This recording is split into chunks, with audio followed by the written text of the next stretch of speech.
ဒီဇလန်လေးကတော့ပရိသတ်တယောက်ပေးပို့လာတဲ့ဖြစ်ရမှန်ဇလန်လေးတစ်ခုပါမိတ်ဆွေတို့မိသားစုတွေကြုံခဲ့ရတဲ့ဖိလန့်စရာဖြစ်ရမှန်ဇလန်တွေကိုလည်းကျွန်တော်စီကိုရေးသားပေးပို့နိုင်ပါတယ်အကောင်းဆုံးဖြစ်အောင်အမတ်တရဖြစ်နေပြန်လည်တင်ဆက်ပေးပါမယ်ကျွန်တော်ကတော့တင်ဆက်သူခက်မြတ်ပါ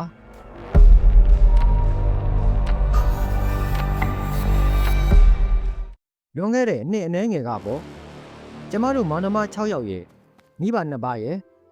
တောင်တကုံမြို့နယ်ထဲမှာအခြေချနေထိုင်ခဲ့ကြတယ်ကျမတို့အိမ်ရှိလမ်းထိပ်မှာတော့အရေးအာဝါဒအလွန်ကောင်းပြီးကြောက်စရာကောင်းလောက်အောင်ကြီးမားတဲ့ပုပ်ပုပ်ပင်ကြီးတစ်ပင်ရှိတယ်ဗျအပင်ချင်းရင်းမှာတော့ရက်ွက်ထဲကလူတွေကိုးကွယ်ထားတဲ့နတ်စင်တစ်ခုရှိတယ်အဲ့ဒီနတ်စင်ကအရန်ဆွမ်းတယ်လို့နာမည်ကြီးတယ်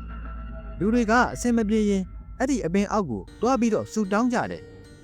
ဆူတောင်းတဲ့အတိုင်းလဲတကယ်ပြေးကြတယ်လို့ပြောကြတယ်ဒါပေမဲ့ကျမတို့အဖေကတော့နတ်ဆိုတာကိုလုံးဝမယုံကြည်သလိုဘီယူလည်းမဆိုင်တတ်တဲ့သူမျိုးပါအဲ့ဒီကိုကိုပင်ကြီးရဲ့ဘေးမှာတော့ညောင်ပင်ငယ်လေးတစ်ပင်တက်လျက်ပေါက်နေပြန်သေးတယ်အဲ့ဒီညောင်ပင်နဲ့ကိုကိုပင်ဟာကျမတို့မောင်နှမတွေကစားရနေရပေါ့တနေ့မှာတော့ကျမတို့မောင်နှမ4ယောက်အဲ့ဒီအပင်ကြီးတွေအောက်မှာတူတူပုံတန်းကစားကြဖို့ဆုံးဖြတ်လိုက်ကြတယ်အဲ့ဒီကစားနည်းကနောက်ပိုင်းမှာကျမတို့မိသားစုကိုကွဲကွာသွားစေမဲ့နမိတ်ဆိုးတစ်ခုဖြစ်လာမယ်လို့ဘယ်သူမှမတွေးမိခဲ့ကြဘူးနေဝင်ရိုးကြီးအချိန်ရောက်လာပြီတဝင်းကျင်ကမောင်ရိပ်တန်းလာချိန်မှာကျမတို့ကစားတာကိုရပ်ဖို့ပြင်လိုက်ကြတယ်ဒါပေမဲ့ထူးဆန်းတာကကျမတို့ရဲ့ညီမလေးချစ်သိန်းကြီးကိုရှားလို့မတွေ့တော့တာပါပဲချစ်သိန်းကြီးထွက်လာတော့လေငါတို့မကစားတော့ဘူးဘယ်တော့ပဲအော်ခေါ်ခေါ်ဘယ်တော့ပဲပက်ရှာရှာညီမလေးရဲ့အရေးရောင်တောင်မတွေ့ရဘူးတအိမ်လုံးဖျောင်းနိုင်တွေဓာမီတွေနဲ့ရက်ွက်ထဲကိုလှည့်ချကြတယ်အချိန်တရက်ကုန်သွားတယ်2ရက်မြောက်နေ့ရောက်လာတယ်3ရက်မြောက်နေ့အထိညီမလေးကိုရှားလို့မတွေ့တော့ဘူးရဲစခန်းမှာလူပြောက်တိုင်နဲ့အတိတွေစီကိုမေးတယ်ဒါပေမဲ့သူကအငွေ့ပြန်သွားတယ်လို့ပဲအဲ့ဒီအချိန်မှာအဖေကအိမ်မှာမရှိဘူးတာဂေတကအဖိုးတွေစီကိုခဏတွားနေတဲ့အချိန်ပေါ့မိသားစုထဲမှာယောက်ျားရင်းမာကြီးမရှိတဲ့အချိန်ညီမလေးပြောက်သွားတာမို့အမေကတော့ယူမတက်ခံစားနေရတယ်နောက်ဆုံးတော့အမေဟာသူတို့ယုံကြည်တဲ့ကိုကိုပင်ကြီးအောက်ကိုတွားပြီးတော့မျက်ရည်ဆက်လက်နဲ့ဆူတောင်းရတော့တယ်အဲ့ဒီညမှာပဲအမေကထူးဆန်းတဲ့အိမ်မက်တစ်ခုကိုမတ်ခဲ့တယ်အိမ်မက်ထဲမှာညီမလေးချစ်သိန်းကြီးကအမေရှေမှာရက်နေပြီးငိုယိုးပြီးတော့ပြောနေတာအမေသမီးဘယ်မှမသွားဘူးသမီးအမေတို့နားမှာပဲရှိနေတာသမီးကိုကဲပါဦးအမေသမီးအမေရဲ့ထမင်းထဲအောက်မှာရှိနေတာပါအမေကလန့်နိုးလာတယ်အိမ်မက်ကလက်လက်ဆက်ဆက်ကြီးချက်ချင်းပဲအမေကအကိုကြီးတင်းစုံမုတ်ကိုလန့်ခေါ်လိုက်တယ်တားကြီးရွာထိပ်ကနတ်ဆရာမစီကိုအခုချက်ချင်းသွားညီလေးအောင်နိုင်မိုးမင်းကိုလည်းခေါ်သွားအောင်သမီးလေးကိုပြန်ရဖို့နတ်ဆရာမကိုအမြန်ပင့်ခဲ့ပါအကိုတွေကလည်းမိုးမလင်းခင်မှာပဲနတ်ဆရာမစီအပြေးလွှားသွားကြရတယ်နတ်ဆရာမရောက်လာတော့ကိုကိုပင်ချိန်ရင်မှာပွဲတွေတင်တောင်းပန်စရာရှိတာတွေတောင်းပန်ပြီးဒီကလေးကိုပြန်လွတ်ပေးပါလို့တောင်းဆိုရတော့တာပေါ့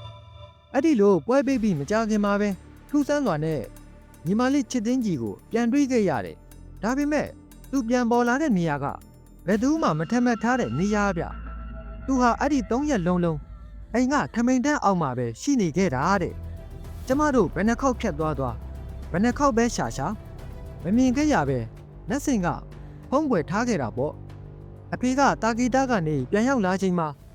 ညီမလေးပျောက်သွားခဲ့တဲ့အကြောင်းကိုစုံစမ်းသိရှိလိုက်ရတယ်ညီမလေးကလည်းသူ3ရက်လုံးလုံးဘယ်လိုနေခဲ့ရတယ်ဘာတွေမြင်ခဲ့ရတယ်ဆိုတာကိုကြောက်ကြောက်လန့်လန့်နဲ့ပြန်ပြောပြတယ်အဖေကတော့ဖះမှာတပါဘာမှမယုံတဲ့သူဆိုတော့ဒေါသကငယ်ထိတ်တက်သွားတာပေါ့ငါသမီးကိုဒုက္ခပေးတဲ့နတ်စင်ဒါမျိုးမရှိစေရဘူးဆိုပြီးကိုကိုပင်အောက်ကနတ်ရုပ်တွေနတ်စင်တွေကိုအပုံလုံးဖြက်စီးပစ်လိုက်တယ်အမေကတားပြီးမဲ့အဖေကနားမထောင်ဘူးအဲ့ဒီနောက်ပိုင်းမှာတော့ကျမတို့မိသားစုဟာ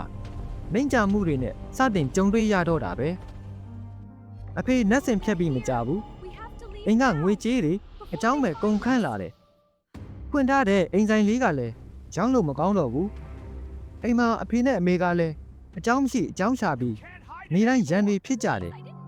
အဖေလည်းစိတ်ညစ်ညစ်နဲ့အရက်ကိုပိုတောက်လာတော့တာပေါ့အဖေရဲ့အရက်တောက်ချင်းက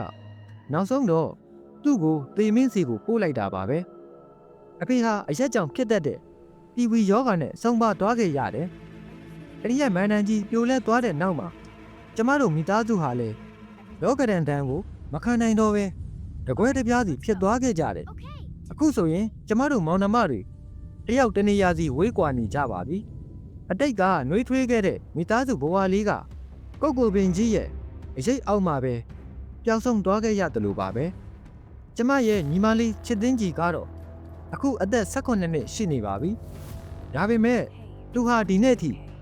တူပုံတန်းဆိုတဲ့စကားကြားတာနဲ့ကြောက်လန့်တုံရီနေတုံးပါပဲအဲ့ဒီ3ရက်တာအမောင်တူထဲမှာသူဘာတွေကြုံတွေ့ခဲ့ရလဲဆိုတာကတော့သူကိုယ်တိုင်ပဲသိပါလိမ့်မယ်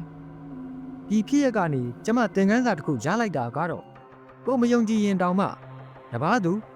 ပရလောကသားတွေရဲ့တကုတ်အိတ်ထိပတ်ကိုစိန်ခေါ်မစော်ကားမိဖို့ပါပဲအဖေရဲ့ဒေါသတစ်ချက်ကြောင့်ကျမတို့မောင်နှမတွေရဲ့ဘဝတွေဟာပြန်ဆောင်ဖို့ခက်ခဲတဲ့လမ်းခွဲတွေစီ